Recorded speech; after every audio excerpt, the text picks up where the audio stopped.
France has authorized U.S. forces to use its bases as it conducts its joint campaign with Israel against Iran. The country says the move is to, quote, contribute to the protection of our partners in the Gulf.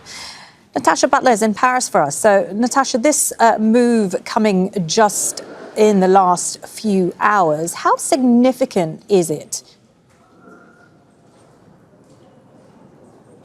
Well, it is significant, look, because it is a major step for France, allowing the United States to use some of its air bases in the Gulf region for its aircraft. But it was only a day ago or so that the French President Emmanuel Macron reached out to the Spanish Prime Minister Pedro Sanchez because Spain had refused to let the United States use some of its air bases in Spain. Emmanuel Macron expressing his solidarity with Spain. And also, we know that the French President Emmanuel Macron made a speech just a couple of days ago in which he condemned these airstrikes by the US and Israel as not complying with international law. So there are, in a way, some mixed signals, but the way that the French government are framing it is that they are saying that this is all about being on the defensive, assuring their defensive position, trying to defend their allies in the Gulf region. France has a very strong partnership with some of its Gulf allies. And at the moment, in fact, the French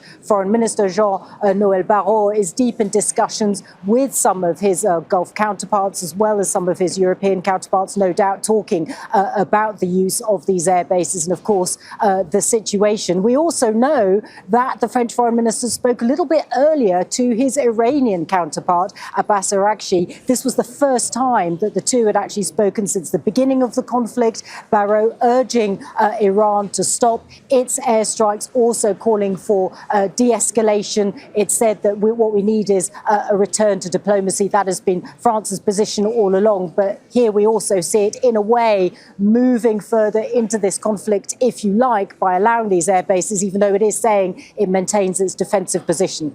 OK, thank you for that. Natacha Butler there in Paris.